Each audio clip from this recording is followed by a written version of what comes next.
October is here, and if you're looking for some fresh games to fill out those cool autumn evenings in, then allow me to introduce you to a ton of cozy games that will finally be releasing this month. And if we haven't met, hi, I'm Cozy Tea Games, and on this channel I curate chill indie game recommendations you may not have heard of, and then play them too. If you like the content here, make sure to leave a like, and with that, let's jump in because we have about 10 upcoming games that I can't wait to share with you.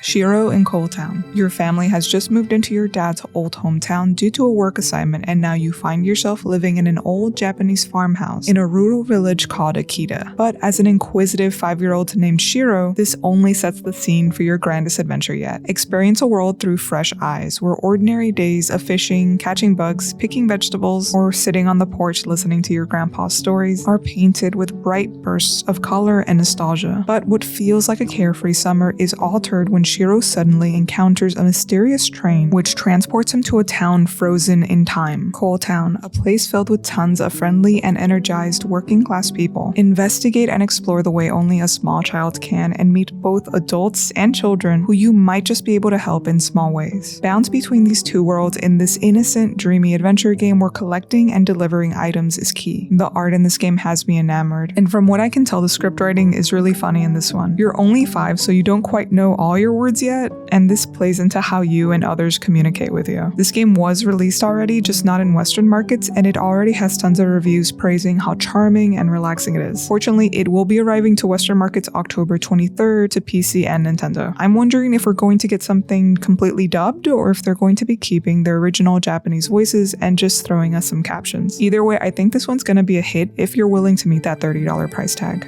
Prim. Being the daughter of the Grim Reaper isn't as special as it sounds, especially when your dad is a workaholic. In this creepy, cute point-and-click game, you play Prim, a girl on the cusp of her 16th birthday who's tired of living by her father's stern rules. She decides to run away from her home in the realm of the dead, but when her own powers become unleashed, horrible consequences quickly unravel. Switch between the land of the living and the realm of the dead as you undergo a journey to find your place in the world. Overcome the obstacles each realm offers while wrestling with the demons within yourself. At the core, Prim is a story of a father learning to let go of control and of a girl trying to find out where she really belongs. It's a fully voice-acted story full of magic, darkness, emotion, and humor. I've been excited for this one since the moment I saw the trailer. Dark cozy games are such a vibe, especially during the spooky season, and this one promises to be exceptional. Expect brain-teasing puzzles, mini-games, and playing through the point of view of multiple characters throughout this hand-painted point-and-click adventure.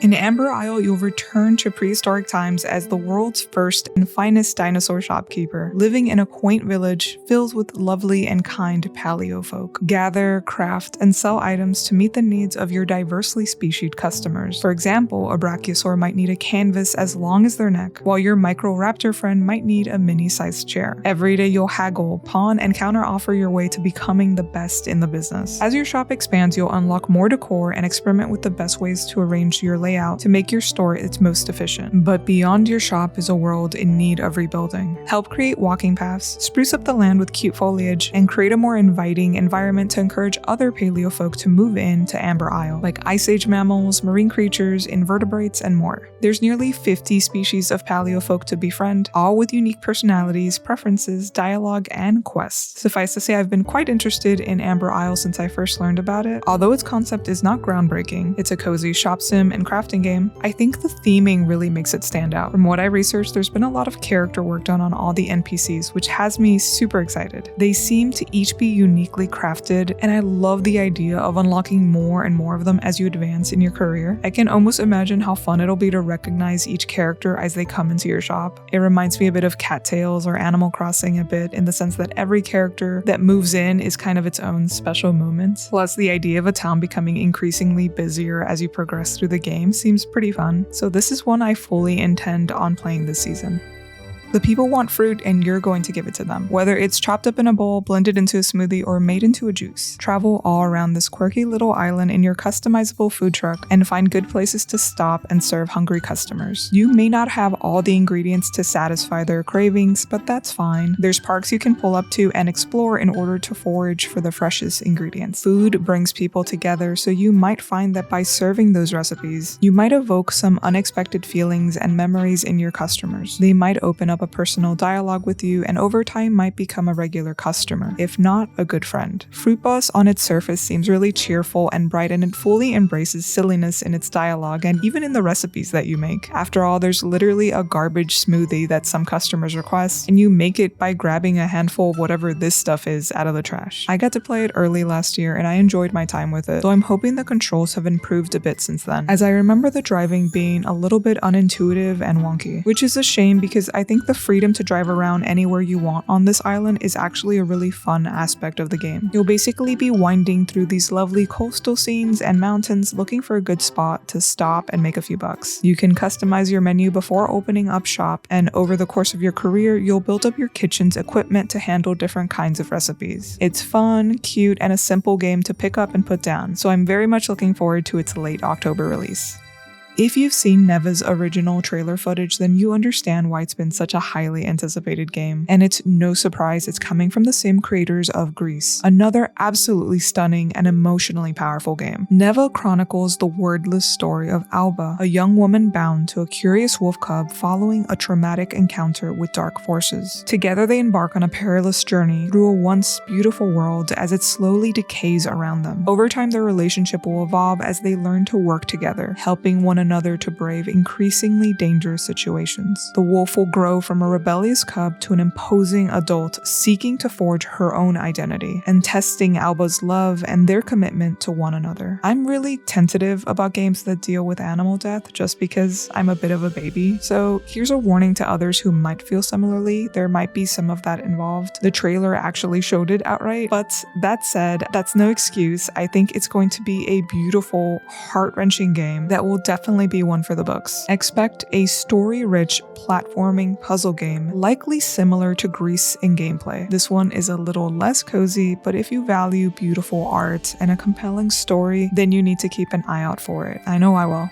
Your brother is missing and you've tracked him to a place called Phoenix Springs. You know how this ends, but how do you get there? Wander the bold and brash lines of a desert oasis that hides an enigmatic community, many members of which seem to have had a brush with this rapidly evolving mystery. While this game might invite you to explore its strange world, it will not hold your hand. You'll be responsible for pairing together keywords picked up during conversations and investigations, and actually pairing them to each piece of evidence in your inventory. Discard false leads and red herrings and solve logic puzzles designed to challenge, spellbind, and drive you to the end of a mystery that feels right out of this world. Phoenix Springs is a story-rich and fully voice-acted game with hand-drawn art and animations. While this game might not be a good beginner point-and-click mystery game to get into for its difficulty and lack of tips, if you are a fan of the point-and-click mystery genre, then I think this one will be a refreshing addition to your backlog.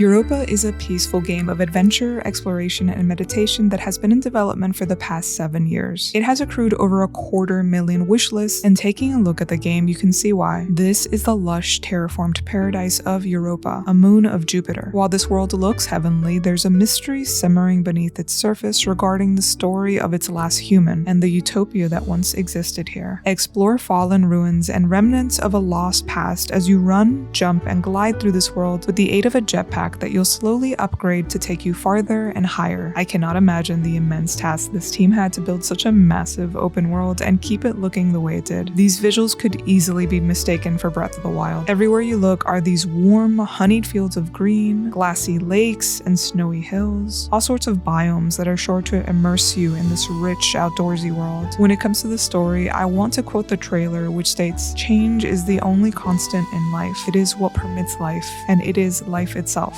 I think that's core to understanding the lesson Europa seeks to impart. Its narrative promises to share an intimate story about growing up and humanity's relationship with nature. Expect a sandbox exploration game with puzzles, mystery, and lots of beautiful visuals.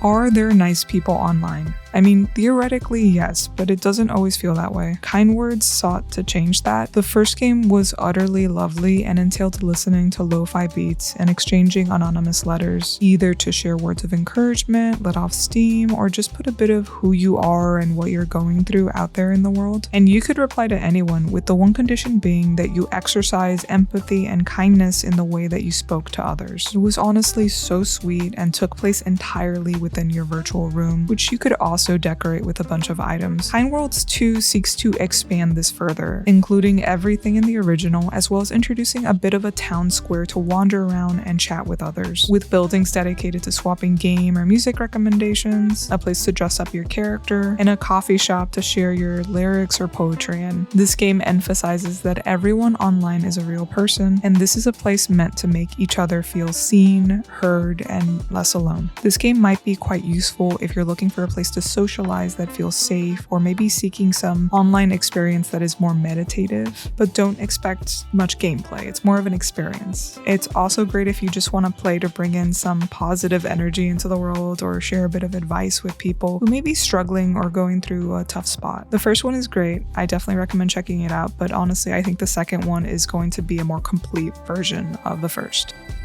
Guardians of the Sanctree might be your answer if you're looking for something you can play with your friends. Something a little more active and less cozy, but something that still has cute, hand-drawn visuals. This is a colony sim game that takes place in a forest. You and your friends are bird commanders trying to build a stronghold that can withstand increasingly intense streams of insectoid attacks. You can build production lines, automations, and a lot of tower defense measures to try to insulate your forest from attacks. Now, I don't play a lot of these games, but I was a big balloon tower defense fan, so honestly, this looks super fun to me. You're meant to explore these underground cave systems in order to harvest materials you can use to upgrade different elements in your city. So I could see it being really fun to alternate between exploration missions with your friends and then dealing with all these assaults to your city. This game will be available in solo mode or online co-op mode for what appears to be 4 players based off their trailer footage, though I couldn't actually confirm it anywhere on their Steam page, so just my guess. Welcome to Cozy Keep, where you can be a shopkeeper in a fantastical realm. Engage in commerce with merchants, strive to buy low and sell high, handle thieves, interact with customers, pay taxes or don't, and ensure you always have the best products in stock. When you're not concerned with maximizing your profits, you'll be spending your days exploring this medieval fantasy world in search of wood, berries, and treasures within the mines. You can also hunt wildlife for their meat or tend to your garden in order to obtain high-quality ingredients to use in your cooking or potions. We've seen several medieval shop sims in the past, latest of which I can recall is Ale and Tail Tavern, but honestly I find it to be a really enjoyable genre. This one seems fairly well-rounded. There's customer quests, item crafting to sell goods in your shop customization and decor, and it even has an open world element to it. Plus, it's expected to be controller compatible. This solo game will be releasing in early access October 1, so it should already be out on Steam by the time this video is published. If you've played Wilmot's Warehouse like I have, you may recognize the protagonist here. In Wilmot Works It Out, Wilmot has taken a break from the Amazon-like warehouse where they spend their days organizing products and is enjoying what I assume is a well-deserved retirement. Every day you'll receive a bundle of jigsaw puzzle pieces to work on. Unfortunately, there seems to be a mix-up at the puzzle delivery service. So every day you'll receive multiple incomplete puzzle pieces and must separate and sort them out into groups, connecting whatever you think correctly forms a portrait. The game keeps you on your toes though, as your subjects are often abstract or unexpected. You might find yourself sorting out pieces for a dog and snails separately, only to find the complete version of the puzzle is a snail dog. I played through the demo and I can confirm that it is absolutely lovely. It's engaging, super polished, and has a really soothing, jazzy electronic soundtrack. The game is expected to include 60 levels and multiple rooms you can unlock as you progress. Puzzlers, don't sleep on this one. And if you don't want to wait for a whole month, go check out the original, Wilmot's Warehouse. But I warn you, it's definitely more of a stressful but satisfying experience. Go into it expecting a brain-on sort of game. So there you have it, 11 games you can expect this October. Hopefully you found some that caught your eye. If you enjoyed hearing about these games and want to hear more or feel like tuning in for some cozy gaming playthroughs, you know what to do. If you like shorter form content, I'm also on TikTok and Instagram under Cozy T Games, and I post almost daily game recommendations on there too. That said, thanks for joining me, and I hope to see you next time.